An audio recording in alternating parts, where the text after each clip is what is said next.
Ó Mãe Santíssima, intercedei por nós para que possamos bem compreender os ensinamentos de vosso Divino Filho, nosso Senhor e Salvador Jesus Cristo, e as explicações dos pais da Igreja. Ó Virgem Imaculada, ofereço-vos este trabalho e peço que abençoais aqueles que o ouvirem, e que seja para a maior honra e glória de Deus. Amém. Senhor onipotente, purificai o meu coração e os meus lábios. Vós, que purificastes os lábios do profeta Isaías com carvão em brasa, e dignai-vos, por tal modo, purificar-me com a vossa misericórdia, para que possa dignamente anunciar o vosso santo Evangelho. Por Jesus Cristo, nosso Senhor. Amém. Senhor, abençoai-me. Que o Senhor resida no meu coração e nos meus lábios, para que anuncie digna e convenientemente o seu Evangelho. Amém. Evangelho de Nosso Senhor Jesus Cristo, segundo São Lucas.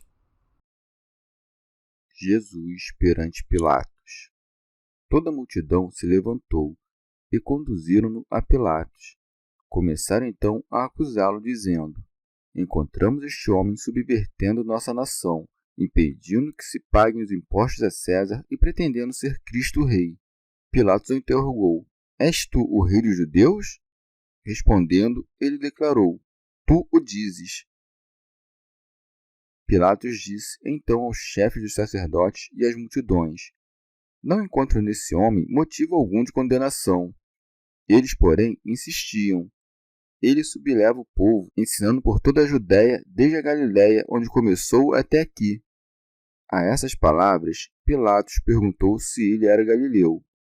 E, certificando-se de que pertencia à jurisdição de Herodes, transferiu-o a Herodes, que, naqueles dias, também se encontrava em Jerusalém. Jesus perante Herodes. Vendo a Jesus, Herodes ficou muito contente. Havia muito tempo que queria vê-lo, pelo que ouvia dizer dele, e esperava ver algum milagre feito por ele. Interrogou-o com muitas perguntas. Ele, porém, nada lhe respondeu. Entretanto, os chefes dos sacerdotes e os escribas lá se achavam e acusavam-no com veemência.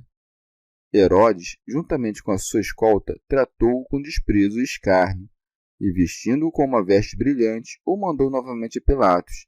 E nesse mesmo dia, Herodes e Pilatos ficaram amigos entre si, pois antes eram inimigos. Jesus novamente diante de Pilatos. Depois de convocar os chefes dos sacerdotes, os chefes e o povo, Pilatos disse-lhes: Vós me apresentastes este homem como agitador do povo. Ora, eu o interroguei diante de vós, e não encontrei neste homem motivo algum de condenação como o acusais. Tampouco Herodes, uma vez que ele o enviou novamente a nós.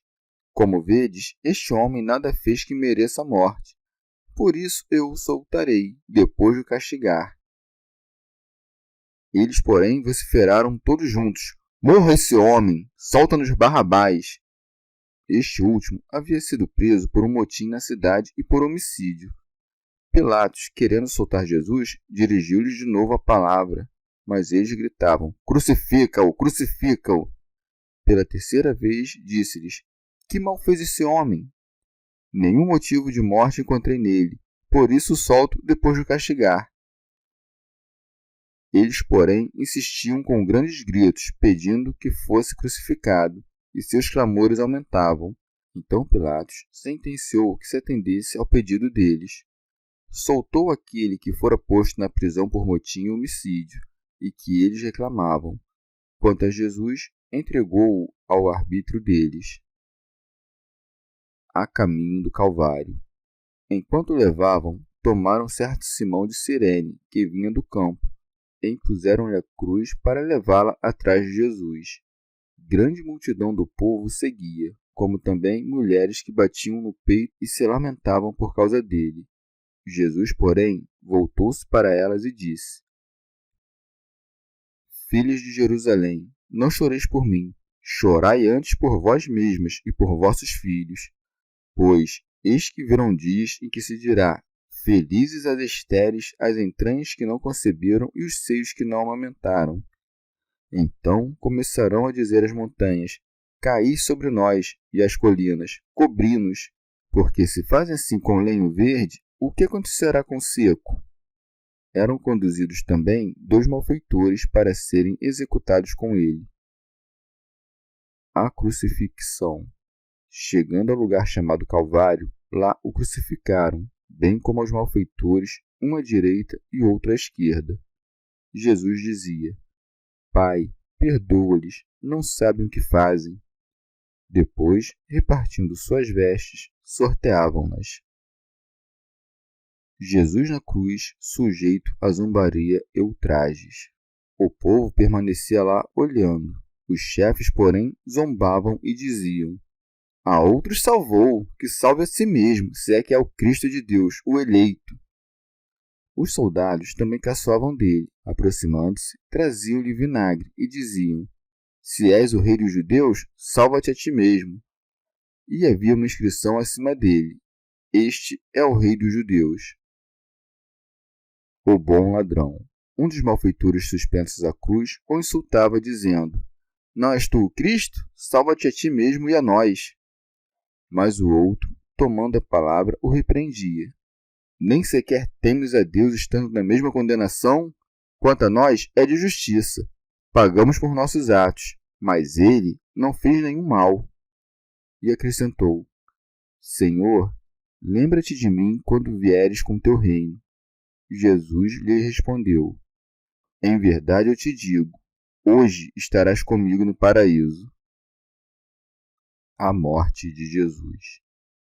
Era mais ou menos a hora sexta, e houve treva sobre a terra inteira até a hora nona, tendo desaparecido o sol. O véu do santuário rasgou-se ao meio, e Jesus deu um forte grito: Pai, em tuas mãos entrego o meu espírito. Dizendo isso, expirou. Após a morte de Jesus. O centurião, vendo o que acontecera, glorificava a Deus, dizendo: Realmente, este homem era justo. E toda a multidão que havia acorrido para o espetáculo, vendo o que havia acontecido, voltou batendo no peito. Todos os seus amigos, bem como as mulheres que o haviam acompanhado desde a Galiléia, permaneciam à distância, observando essas coisas. Comentários dos Pais da Igreja. Santo Agostinho. Tendo arrematado São Lucas a narrativa da negação de Pedro e dos padecimentos por que passou Nosso Senhor durante a manhã, aí acrescentando alguns fatos novos silenciados pelos demais evangelistas, segue o relato, desta vez, dos mesmos episódios registrados nos outros evangelhos. Toda a multidão se levantou e conduziram-no a Pilatos. São Beda. E assim se dá cumprimento à profecia de Jesus sobre a própria morte. Será entregue aos gentios, isto é, aos romanos, pois que era romano Pilatos, e eram romanos os que o nomearam governador da Judéia. Santo Agostinho. Relata São Lucas os fatos que daí procederam. Começaram então a acusá-lo, dizendo: Encontramos este homem subvertendo nossa nação, impedindo que se paguem os impostos a César e pretendendo ser Cristo Rei. Essa circunstância não a mencionam São Mateus e São Marcos, bem que relatam as acusações várias que lançaram sobre nosso Salvador. São Lucas, porém, se detém sobre as falsas acusações que lhe imputavam. Teofracto Diócrida. Evidentemente, essas acusações são contrárias à verdade dos fatos. O Senhor não proibia que seus discípulos pagassem tributo a César. Antes, até o recomendou. Para além do mais, que interesse teria em sublevar o povo para tornar-se rei? Ao contrário, quando percebeu que a multidão intentava proclamá-lo rei, fugiu-lhe. São Beda. Duas eram as acusações que formulavam seus inimigos, a saber, que proibia os discípulos de pagar o tributo a César e que se dizia Cristo Rei. Ora, é lá bem possível que tenham chegado ao ouvido de Pilatos essas palavras: Dai a César o que é de César. Passando por cima dessa falsa acusação formulada pelos judeus, cuidou de interrogá-lo sobre as coisas que ignorava a seu respeito, isto é, sobre a realeza de Cristo. Pilatos o interrogou: És tu o rei dos judeus? Teofilacto Diócrida. Quer-me parecer que Pilatos dirige-lhe essa pergunta como que zombando da acusação dos judeus, que o arguíam de um crime tão inverossímil, como se dissesse: como tu, pobre, desprezado, privado de tudo, sem amigos, poderia aspirar à realeza, que não se alcança senão com a ajuda de grande número de partidários e de muitas riquezas? São Beda. E aqui responde Jesus de igual maneira a que respondera aos príncipes dos sacerdotes, para que se condenassem com as próprias palavras. Respondendo, ele declarou: Tu o dizes. Teofilacto Diócrida. Como percebessem a ineficácia das calúnias que dirigiam a Nosso Senhor, exigem aos brados sua condenação. Eles, porém, insistiam. Ele subleva o povo, ensinando por toda a Judéia, desde a Galiléia, onde começou, até aqui. Santo Ambrósio. Ante tais acusações, cala-se Nosso Senhor, porque não carecia de se defender. Defendem-se os que temem perder a causa. Com o seu silêncio, não confirma essas acusações, antes as desdenha, como indignas de serem refutadas. Que poderia temer se não desejava salvar-se? Ele, Salvador de todos os homens, deixa de lado sua própria salvação para não se ocupar senão da salvação de todos. São Beda. Pilatos, determinado a não interrogar Nosso Senhor segundo as acusações que lhe faziam, aproveita a oportunidade para se excusar da responsabilidade de julgá-lo. A essas palavras, Pilatos perguntou se ele era galileu. E como estivesse certo de sua inocência e, mais ainda, porque temia passar sentença de morte contra o inocente, acusado somente por inveja, enviou-o a Herodes, para que fosse lá ouvido e absolvido ou condenado segundo o alvitre do tetrarca daquele país. E, certificando-se de que pertencia à jurisdição de Herodes, transferiu-o a Herodes, que, naqueles dias, também se encontrava em Jerusalém. Teofilacto Diócrida. E nisto seguiu a lei romana, a qual dispunha que os acusados haveriam de ser julgados pelo governante da comarca a que pertenciam. São Gregório Magno. Tencionava Herodes certificar-se da fama de Jesus Cristo e desejava vê-lo operar algum milagre. Vendo a Jesus, Herodes ficou muito contente. Havia muito tempo que queria vê-lo. Teofilacto Diócrida. E disse-o não porque esperasse lucrar com sua visita, mas porque estava ávido de novidades. Cuidava ter diante de si um homem extraordinário, de quem se dizia que era sábio e admirável.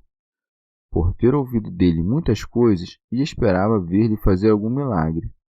Ansiava por ouvir o que Jesus haveria de lhe dizer, pelo que interroga-o com palavras cheias de irrisão e troça.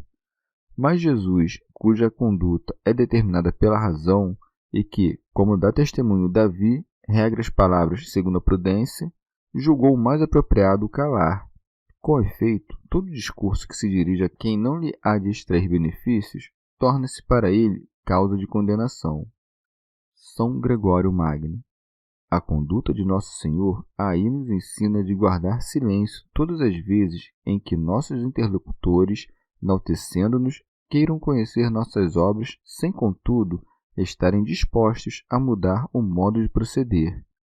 Devemos temer anunciar, por mera vaidade, a palavra de Deus, porque nossos discursos podem nos fazer culpáveis sem tornar os outros melhores. São Gregório Magno. Nosso Senhor, inquirido, calou-se, porque desprezava quem lhe pedia milagres. Recolhe-se no seu interior e repreende por meio do silêncio os que desejavam testemunhar fenômenos exteriores. Com efeito, ele prefere o desprezo público dos orgulhosos aos louvores estéreis dos que o não acreditavam. Entretanto, os chefes dos sacerdotes e os escribas lá se achavam e acusavam-no com veemência. Herodes, juntamente com sua escolta, tratou-o com desprezo e escárnio, e vestindo-o com uma veste brilhante, o mandou novamente a Pilatos. Teofilacto Diócrida. Nota como o diabo se combate a si próprio, multiplica contra Jesus Cristo a irrisão e os ultrajes, o que prova que o Senhor não era sedicioso, pois, se o fosse, não haveriam de escarnecê-lo, porque representaria alentado perigo. sobretudo desde que os judeus eram desconfiados e dados às novidades. Quando Herodes remeteu Jesus de volta a Pilatos, aí começou a amizade entre os dois governantes. Este intentava mostrar àquele que não estava a usurpar a jurisdição sobre os súditos de Herodes. E nesse mesmo dia, Herodes e Pilatos ficaram amigos entre si, pois antes eram inimigos. Vê como o diabo ajunta os que estavam separados com o intuito de aniquilar Jesus Cristo. Devemos nos vexar quando, com vistas à nossa própria salvação, não logramos conservar a união com nossos amigos.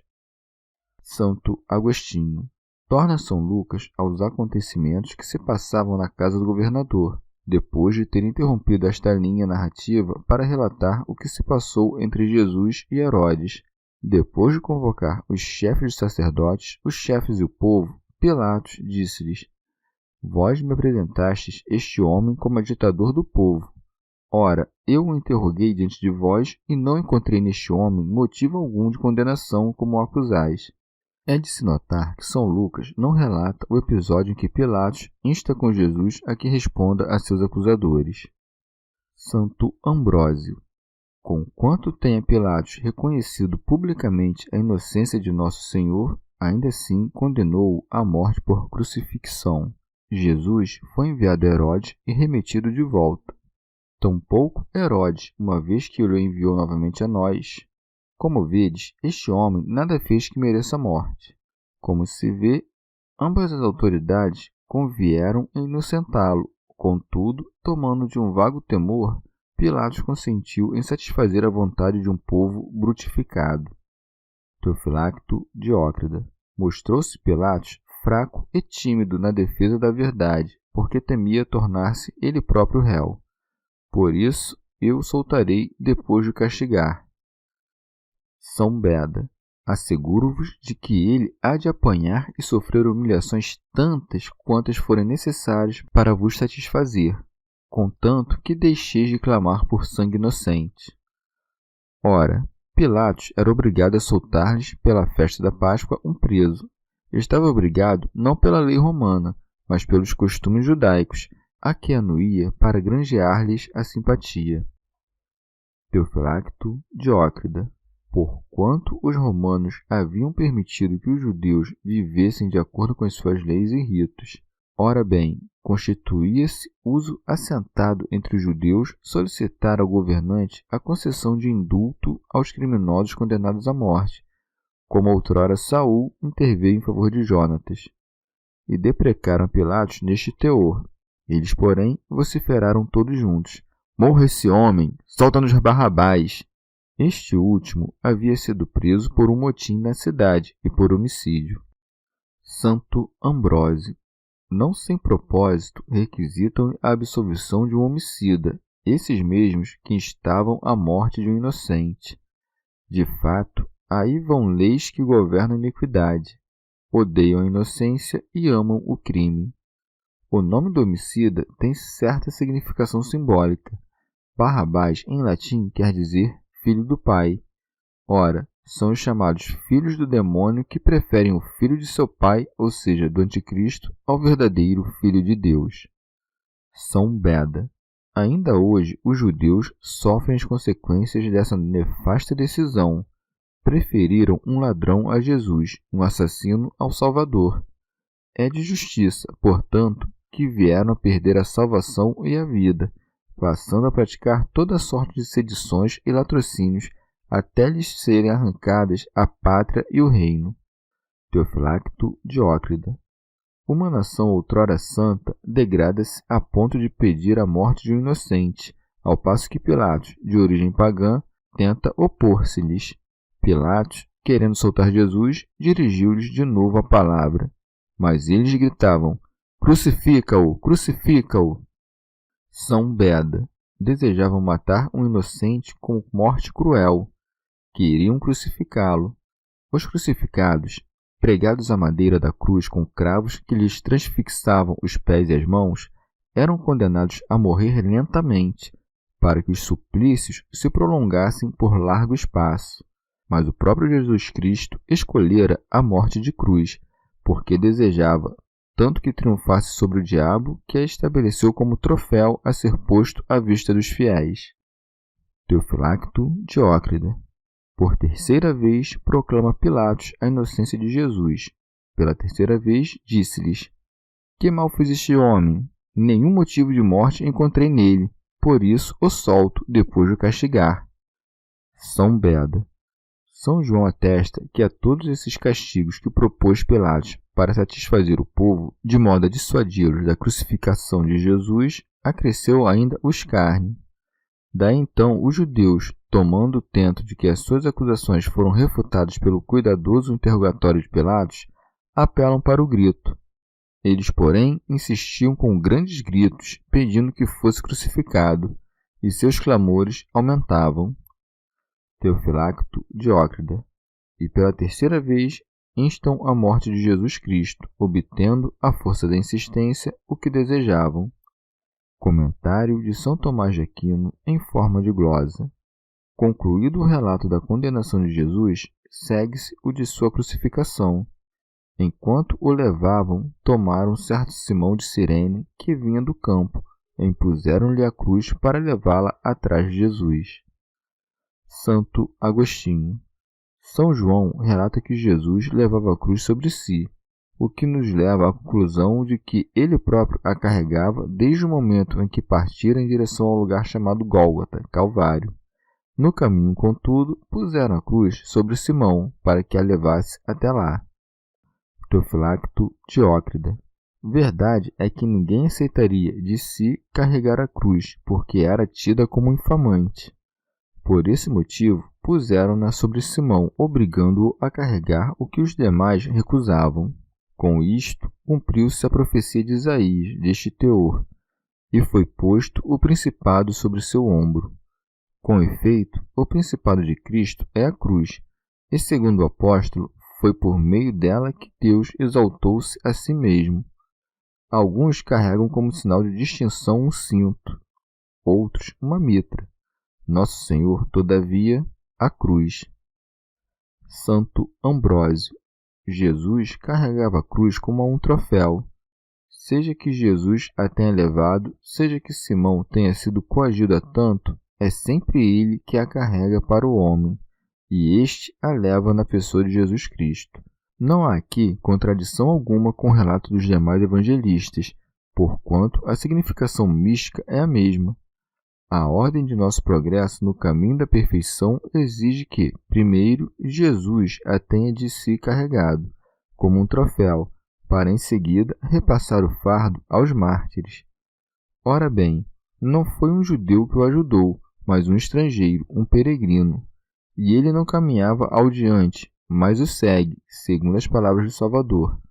Se alguém quer vir após de mim, negue-se a si mesmo, tome a sua cruz todos os dias e siga-me. São Beda. Simão significa obediente e Cireneu, herdeiro. Ele figura, portanto, as nações que outrora eram completamente estrangeiras da aliança e que agora tornaram-se, à conta da obediência, herdeiros de Deus. Teofilacto Diócrida. Ou então, esse deixar o campo simboliza o separar-se do mundo e de suas obras e se pôr no caminho de Jerusalém, isto é, da liberdade celeste. Jesus Cristo era seguido por uma multidão, inclusive de mulheres. Grande multidão do povo o seguia, como também mulheres que batiam no peito e se lamentavam por causa dele. São Beda. Muitos o seguiam, mas nem todos com o mesmo fim. Aos que envidaram esforços a crucificá-lo, apetecia o espetáculo de sua morte, ao passo que as mulheres o seguiam para chorá-lo. Estas, contudo, não eram as únicas a deplorar-lhe a paixão, mas como chamassem menos atenção, podiam mostrar mais abertamente o que lhes ia na alma. São Cirilo. De mais a mais, as mulheres são de seu natural mais dadas às lágrimas e à compaixão. Teofilacto Diócrida. As mulheres, essas choravam por compaixão. Contudo, não há que chorar sobre quem se põe voluntariamente a sofrer, senão aplaudir, pelo que as proíbe de chorar. Jesus, porém, voltou-se para elas e disse: Filhas de Jerusalém, não choreis por mim. São Beda, não choreis por mim, porque a ressurreição que de pronto há de vir quebrará as cadeias da morte. Minha morte porá fim à morte, e derribará o mesmo autor da morte. Teofilacto Diócrida. Ele aconselha as mulheres que estavam a chorar sobre ele a reminarem as calamidades que pesam sobre suas cabeças e a chorar sobre elas mesmas. Chorai antes por vós mesmas. São Cirilo. Nosso Senhor as adverte que dentro em pouco ficarão privadas de seus filhos, porque, quando da guerra que estava por irromper, morreriam todos os judeus, tanto os grandes quanto os pequenos. Pois, eis que virão dias em que se dirá: felizes as estéreis, as entranhas que não conceberam e os seios que não amamentaram. Teofilacto Diócrida. Tempo em que as mães assarão cruelmente os próprios filhos, e em que suas entranhas receberão de volta os frutos podres que de lá saíram. São Beda. Vaticina aqui sobre o tempo do cerco de Jerusalém e do cativeiro dos quais já falara deste teor. Ai, das mulheres grávidas e das que tiverem crianças de peito naqueles dias. É natural que as pessoas, vendo o inimigo se aproximar, busquem abrigo nas montanhas ou nos lugares de mais difícil acesso. Então começarão a dizer às montanhas: caí sobre nós, e às colinas: cobri-nos. Joséfo, com efeito, relata que, quando se aproximava o exército romano, os judeus abalaram para as cavernas e para as colinas, porque se fazem assim com lenho verde, o que acontecerá com o seco? São Gregório Magno. Chamou-se a si mesmo árvore verde e a nós madeira seca, porque tem em si a seiva da força divina, ao passo que nós, que não temos senão frágil humanidade, nos assemelhamos à madeira seca. Teofilacto Diócrida. Como se dissesse aos judeus: se os romanos contra mim, que sou árvore sempre verde e fecunda, agiram como agiram, que farão contra esse povo que é como um galho seco, privado da seiva vivificante que nunca produziu fruto algum?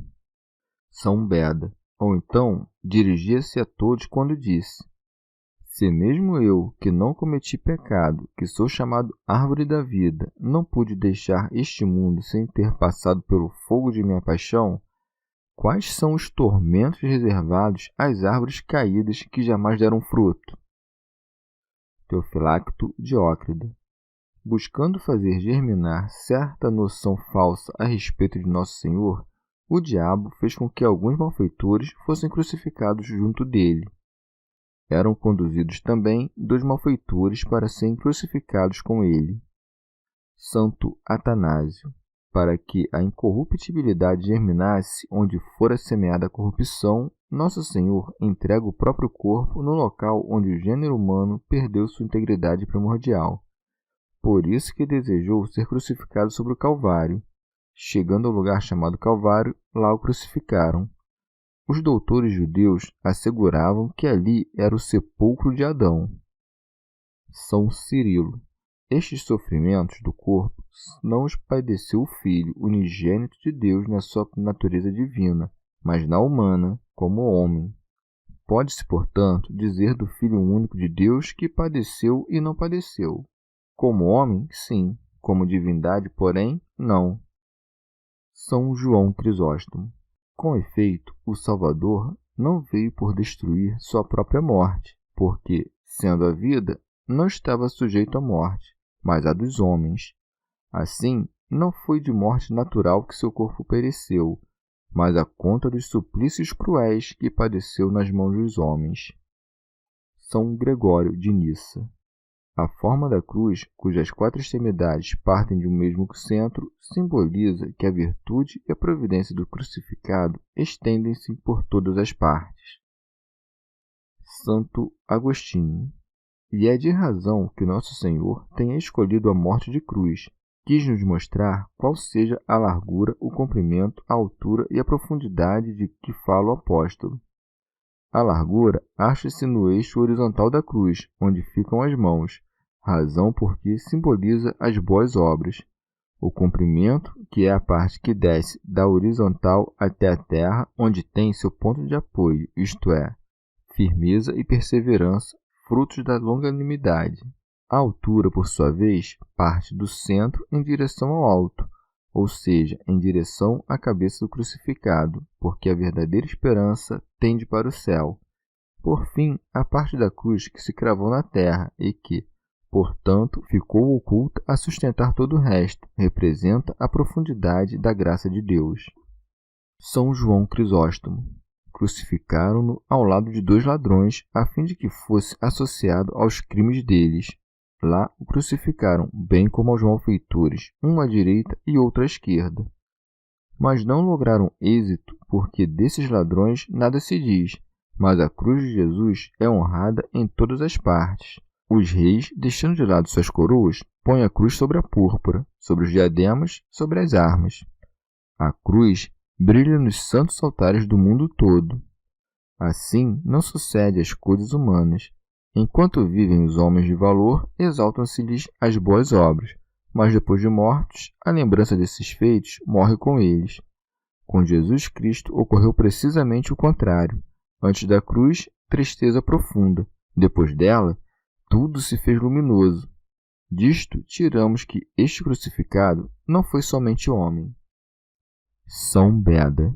Os 2 ladrões crucificados com Cristo representam os cristãos que padecem pela fé ou sofrem os suplícios do martírio, ou as penas da mortificação austera. Os que praticam a perfeição em vista da glória eterna são representados pelo ladrão posto à direita de Cristo.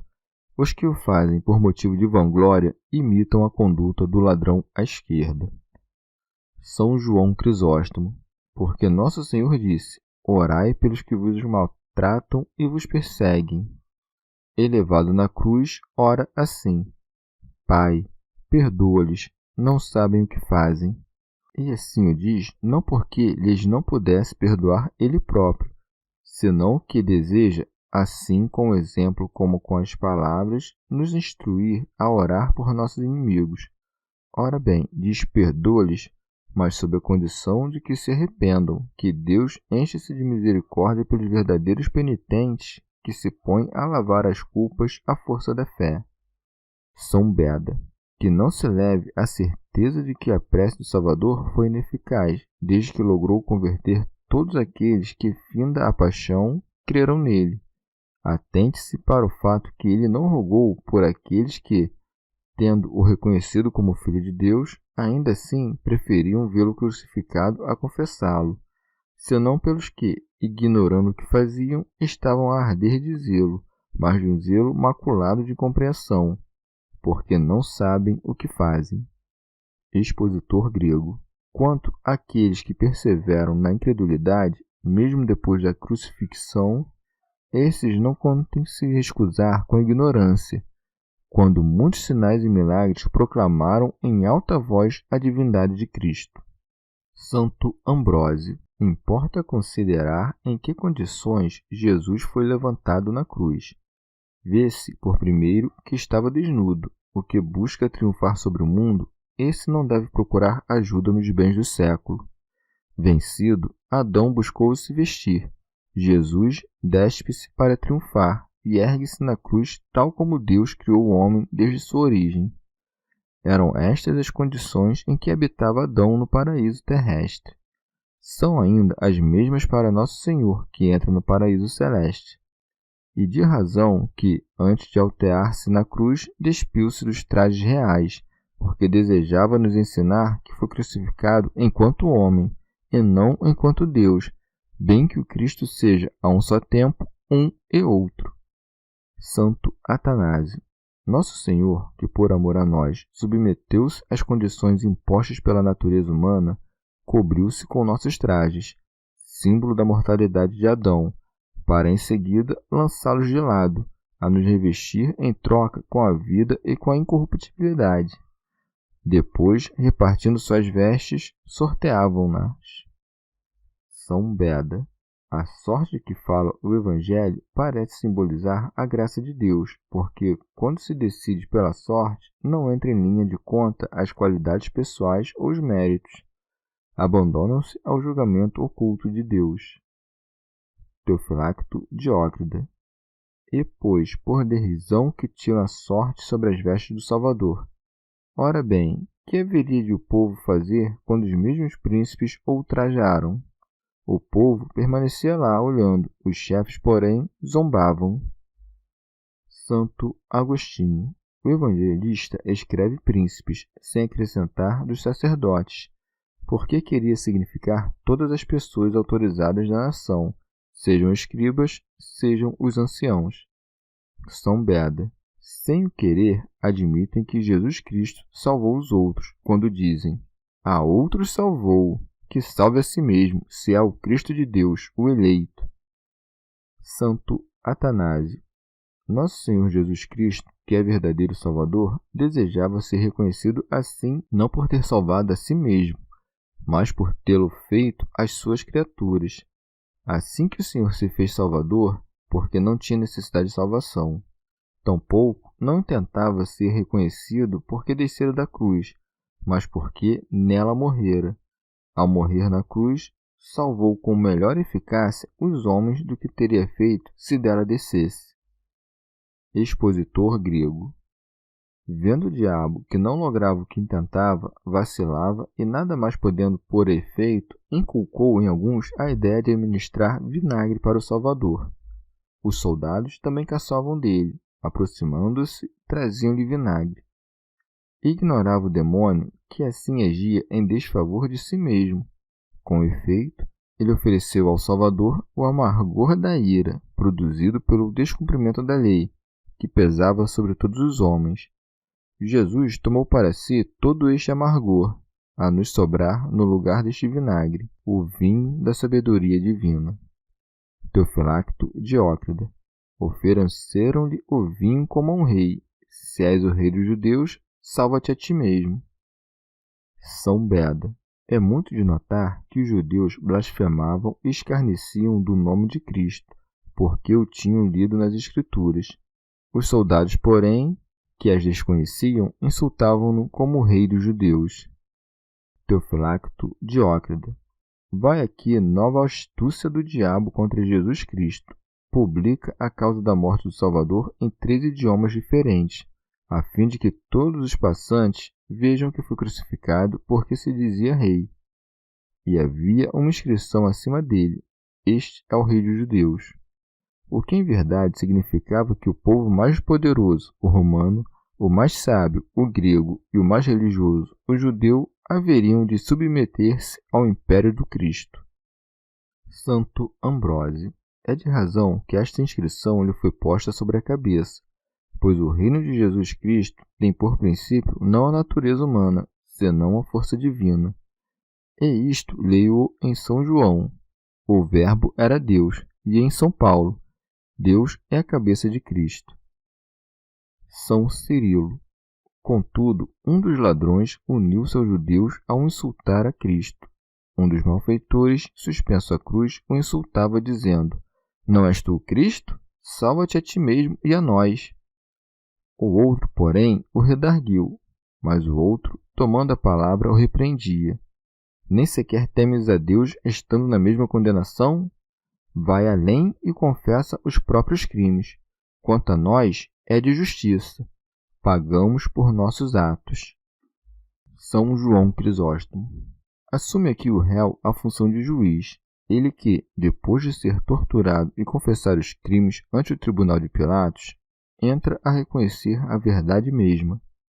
Ora bem, uma coisa é o julgamento humano, que não alcança o íntimo. Outra, porém, é o de Deus, que penetra até o fundo das consciências. Ademais, na justiça humana, a confissão segue-se a pena. Aqui, pelo contrário, o confessar é princípio de salvação. Ele, contudo, vai ainda mais longe ao confessar a mesma inocência de Jesus Cristo. Mas ele não fez nenhum mal, como se dissesse: eis aqui nova espécie de injustiça, que condena a inocência juntamente com o crime. Nós outros tiramos a vida, ele ressuscita os mortos. Quanto a nós, tomamos os bens alheios, Jesus nos manda distribuir os nossos. Era assim que o bom ladrão ensinava os circunstantes, repreendendo seu companheiro de crime. Cuidando, porém, que a multidão lhe não ouvia, volta-se para aquele que conhece os segredos dos corações, e acrescentou: Senhor, lembra-te de mim quando vieres com teu reino. Vês um homem crucificado e chama-o Senhor. Tens sob os olhos um condenado e lhe proclamas a realeza. Estás coberto de crimes e pedes à fonte mesma da justiça que te perdoe as iniquidades. Como se dissesse: testemunho-te os opróbrios, mas antevejo o teu reino.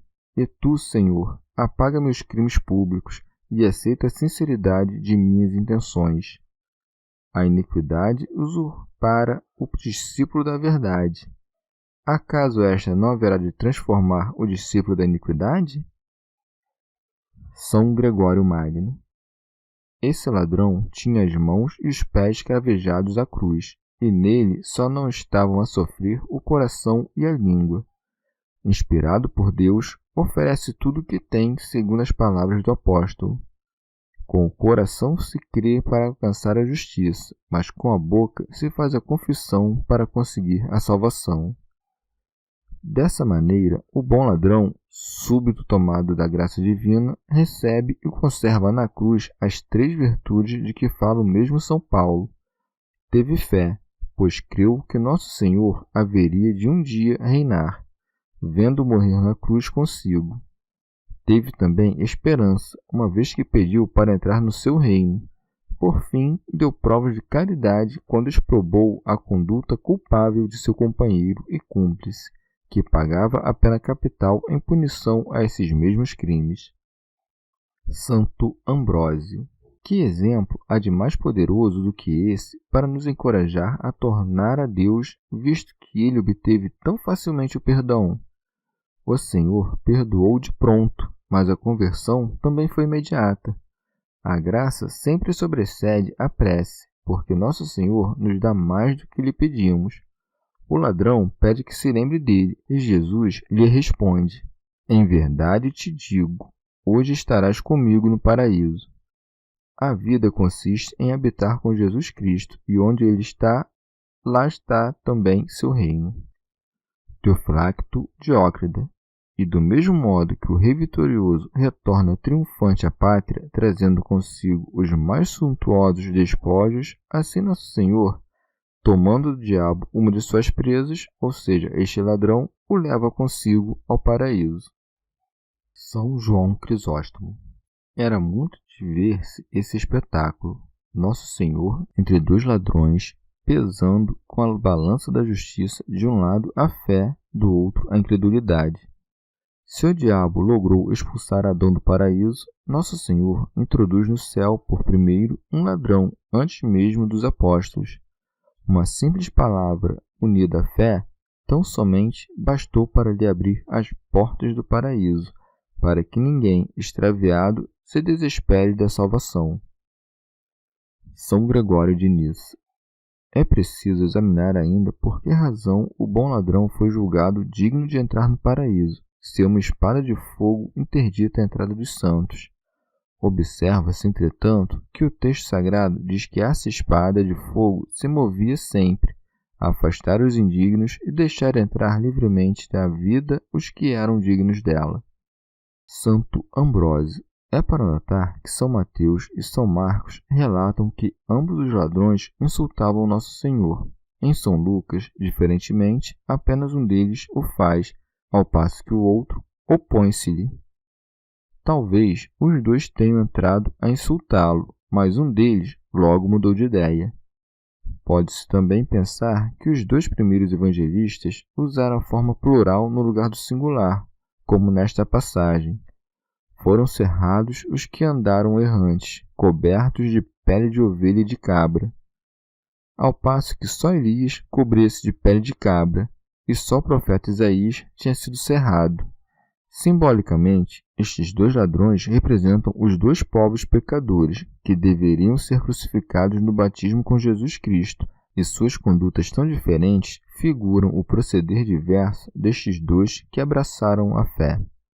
São Beda. Todos os que somos batizados em Cristo o somos em virtude da sua morte, porque, sendo pecadores, fomos purificados pelo batismo.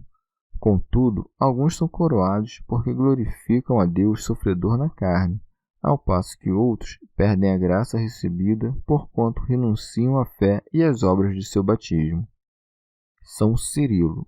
Assim como o Senhor de todas as coisas foi crucificado, logo o universo inteiro entra a chorar seu Criador e Mestre. A luz obscurece-se ao meio-dia, segundo havia predito o profeta Amós. Era já mais ou menos a hora sexta, e houve treva sobre a terra inteira até a hora nona. Essa noite profunda é símbolo das trevas que haveriam de se espalhar nas almas de seus algozes. Santo Agostinho. São Mateus e São Marcos atestam o mesmo a respeito das trevas. São Lucas, contudo, dá a explicação quando escreve, tendo desaparecido o sol. Prova de que esse obscurecer do sol não resultou do curso regular dos astros é que se deu durante a Páscoa dos judeus, que era celebrada durante a lua cheia. Ora bem, o eclipse do sol só ocorre durante a lua nova. Santo Ambrósio. O sol se obscureceu à conta dos sacrilégios, a cobrir com sombra o triste espetáculo desse crime pavoroso. As trevas espalhavam-se aos olhos destes homens pérfidos, para que a luz da fé, por contraste, se tornasse mais reluzente. São Beda. São Lucas relata ainda outro milagre nesse mesmo episódio. O véu do santuário rasgou-se ao meio. Este prodígio sucedeu ao mesmo passo que esperava Jesus, como narram São Mateus e São Marcos. São Lucas o conta antecipadamente. Teofilacto Diócrida.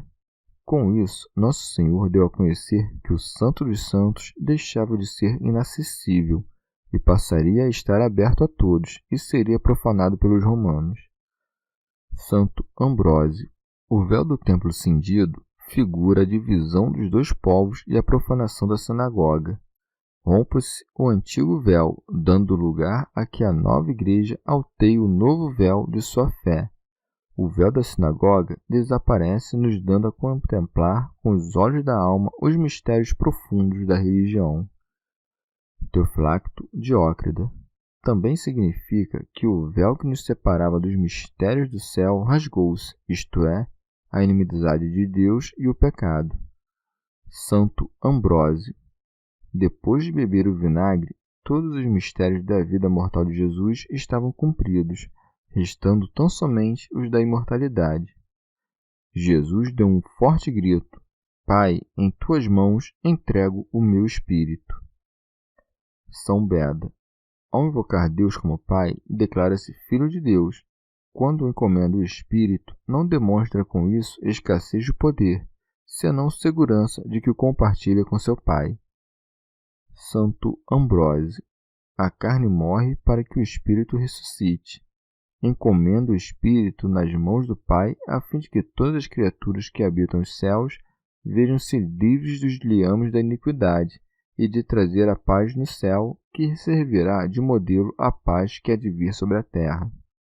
São Cirilo. Com esse dito, dá-nos a conhecer que as almas dos santos não mais achar-se-ão cativas nos infernos, como até aí, mas que estarão com Deus desde o momento em que Jesus as libertou. Santo Atanásio. Na sua pessoa, recomenda ao Pai todos os homens vivificados nele, porque somos seus membros, segundo estas palavras do apóstolo.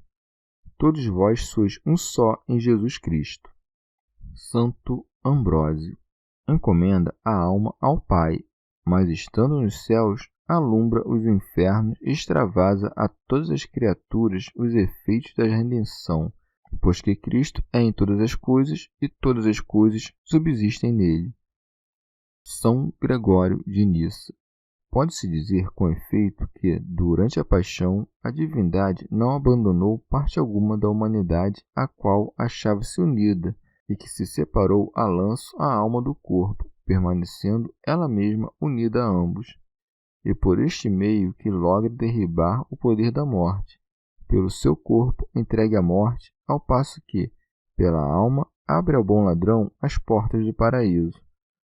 Ora bem, o profeta Isaías, escrevendo sobre a Jerusalém celeste, que não é senão um paraíso, diz neste teor: Eis que eu te gravei nas minhas mãos, o que prova que a mão de Deus está no paraíso. São João Damasceno. Ou então, mais precisamente, o corpo descansava no túmulo enquanto a alma estava a um só tempo no inferno e no paraíso com o bom ladrão, e, como Deus, sobre o trono com o Pai e o Espírito Santo. Teofilacto Diócrida, bradando em alta voz, expira, pois que tinha poder de conservar o espírito ou de deixá-lo, prossegue, dizendo isto, expirou. Santo Ambrósio, como se dissesse, rendeu a alma e não perdeu a vida contra a vontade, pois quem entrega o faz a seu talante, mas o que é perdido sobrepõe-se à vontade. Santo Agostinho. E porque os crucificados costumavam morrer lentamente, após grandes suplícios, os presentes muitos se admiraram de ver Nosso Senhor entregar a alma depois de ter exclamado ao Pai. O centurião, vendo o que acontecera, glorificava a Deus, dizendo: realmente, este homem era justo.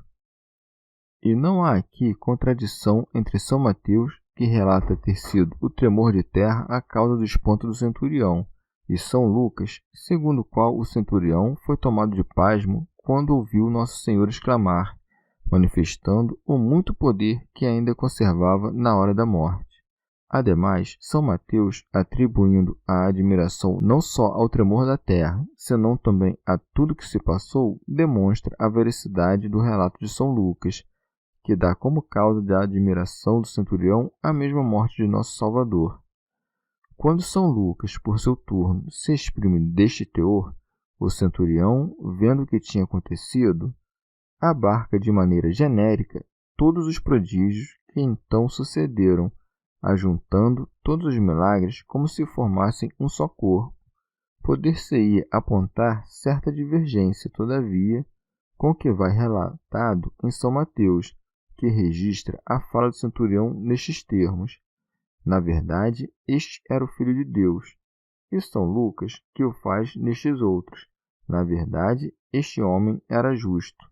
Podemos admitir, no entanto, que tenha o centurião dito estas duas verdades, e que cada um dos evangelistas não relatou senão uma delas, ou ainda que São Lucas exprimiu o sentido da expressão Filho de Deus. Com efeito, não poderia ter o centurião confessado Jesus como Filho único e consubstancial do Pai. Antes o disse porque o tinha por justo, do mesmo modo como um grande número de justos foram chamados filhos de Deus. Ainda, São Mateus mencionou os que acompanhavam o centurião, mas São Lucas nada disse a esse respeito, e nisso não vai contradição alguma. Por fim, outra diferença é que, segundo São Mateus, o centurião entrou-se em temor, ao passo que São Lucas registra que ele glorificou a Deus, mas é fácil de perceber que o temor o levou a dar glória. Teofilacto Diócrida. E aqui testemunhamos o cumprimento desta profecia do Salvador: e eu, quando for levantado da terra, atrairei todos a mim. De fato, uma vez elevado na cruz, atraiu a si o bom ladrão, o centurião e muitos judeus, de quem se disse: e toda a multidão que havia acorrido para o espetáculo, vendo o que havia acontecido, voltou batendo no peito. São Beda. E batiam no peito, penitentes e tristes, o que pode ser entendido de duas maneiras: ou porque afligiam-se da morte injusta daquele que tanto amaram enquanto vivia, ou porque viam a morte gloriosa de quem se esforçaram por condenar. É para notar que o temor de Deus solta a língua dos gentios, fazendo-os confessar e glorificar a Deus em altos brados, ao passo que os judeus se contentam com bater no peito e tornar as suas casas em silêncio. Santo Ambrósio. Ó povo judeu de coração mais duro que uma rocha! O juiz declara sua inocência, o centurião crê, o traidor, com a sua morte, condena o próprio crime. Os elementos se conturbam, a terra é abalada, os sepulcros se abrem, e contudo a dureza dos judeus permanece inflexível enquanto o mundo é abalado. São Beda. O centurião figura a fé da Igreja, que proclama Jesus Cristo como Filho de Deus, enquanto a sinagoga fica em silêncio. Cumpre-se assim a profecia na qual o Senhor se queixa a Deus, seu Pai, nestes termos: Afastaste de mim os meus amigos e parentes, e os meus conhecidos por causa da minha miséria. Chegamos ao fim de mais um dia de comentários da Catena Áurea.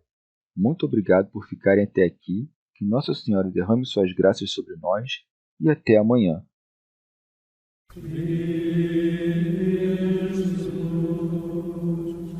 Vai,